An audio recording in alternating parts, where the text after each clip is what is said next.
কখনো ভেবে দেখেছেন ইতিহাসের পাতায় লেখা নামগুলোর পিছনে কত কান্না, কত রাত না ঘুমানো চোখ, কত অপমান আর কত না বলা যন্ত্রণা লুকিয়ে থাকে? আজকের গল্প কোনো রাজপ্রাসাদের আরাম থেকে শুরু হয় না। এই গল্প শুরু হয় এক কিশোরের ভয় দিয়ে, এক রাজপুত্রের একাকিত্ব দিয়ে। তার চারপাশে শত্রু, ভেতরে অনিশ্চয়তা আর সামনে শুধুই অন্ধকার। তার নাম জহিরুদ্দিন মোহাম্মদ বাবর। 1483 সাল, ফারগানা উপত্যকা, যেখানে সবুজ পাহাড়, নদীর শব্দ, শান্ত প্রকৃতি প্রভৃতি ছিল শান্ত পরিবেশের এক জন্ম।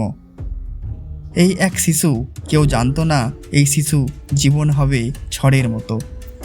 বাবর যখন ছোট, তখন রাজপ্রাসাদের হাসির চেয়ে ষড়যন্ত্র বেশি। তার পিতা ওমর শেখ মির্জা একজন শাসক, কিন্তু চারপাশে বিশ্বাসঘাতকতায় ঘেরা। একদিন হঠাৎ এক দুর্ঘটনা, পিতা মারা গেলেন, আর সেই দিনই শৈশব শেষ হয়ে গেল বাবরের। 12 বছর বয়সে বাবর সিংহাসনে বসেন। পা মাটিতে ঠিক মতো পড়েনি, মাথায় বসে গেল রাজমুকুট। কিন্তু এই মুকুট ছিল খুব ভারী, কারণ এর ভিতরে ছিল রক্ত আর ষড়যন্ত্র। রাজসভায় বসে থাকা মানুষগুলো হাসছিল ঠিকই, কিন্তু চোখে ছিল লোভ। চাচা চাইছিল ক্ষমতা, সেনাপতিরা চাইছিল সুযোগ। রাতে বাবর ঘুমোতে পারতেন না। তিনি লিখেছেন, আমি রাজা ছিলাম, কিন্তু আমার কোনো নিরাপত্তা ছিল না। সমরকন্দ, তৈমুর বংশের গর্ব। বাবরের চোখে ওই শহর ছিল তার পূর্বপুরুষদের সম্মান। প্রথমবার তিনি সমরকন্দ দখল করেন, কিন্তু কয়েক মাসের মধ্যেই হারান ফারগানা। দ্বিতীয়বার আবার দখল করেন, কিন্তু এবার খাবার নেই, সেনা নেই, সমর্থনও নেই। এক রাতে বাবর তার ঘোড়ার পাশে বসে কাঁদেন, রাজা হয়ে খোলা আকাশের নিচে। তৃতীয়বার চূড়ান্ত ব্যর্থতা, সব হারিয়ে তিনি হয়ে যান ভবঘুরে। এই অধ্যায়টা খুবই গুরুত্বপূর্ণ, কারণ এখানে বাবর রাজা নন, তিনি শুধুই একজন মানুষ।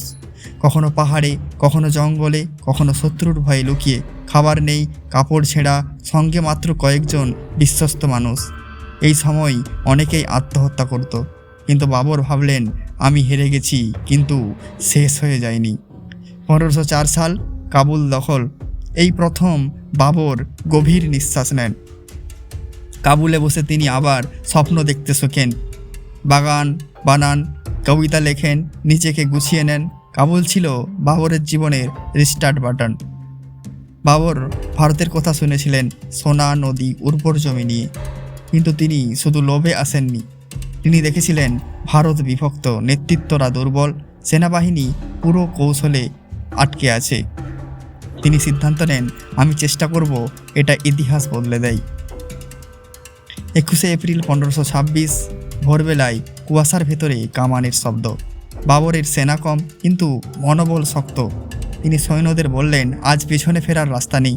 কামান গর্জে ওঠা, ঘোড়া ছুটে, মাটি কাঁপে। ইব্রাহিম লোদি মারা যান, দিল্লির দরজা খুলে যায়, জন্ম নেয় মুঘল সাম্রাজ্য। বাবর শুধু যুদ্ধ লেখেননি, তিনি নিজের দুর্বলতাও লিখেছেন, ভয়, একাকিত্ব, প্রকৃতির সৌন্দর্য। এই কারণেই বাবর নামা এখনও জীবন্ত। 1530 সাল, বাবর জানতেন তার সময় শেষ। তিনি শুধু একটি সাম্রাজ্য রেখে যাননি, তিনি রেখে গিয়েছিলেন একটি ভিত্তি, যার উপর দাঁড়িয়েই আকবর, জাহাঙ্গীর, শাহজাহান সবাই দাঁড়িয়েছিলেন। বাবর আমাদের শেখান, রাজা হওয়া বড় কথা নয়, মানুষ হয়ে টিকে থাকা বড় কথা। তিনি হেরেছিলেন বহুবার, কিন্তু হাল ছাড়েননি একবারও।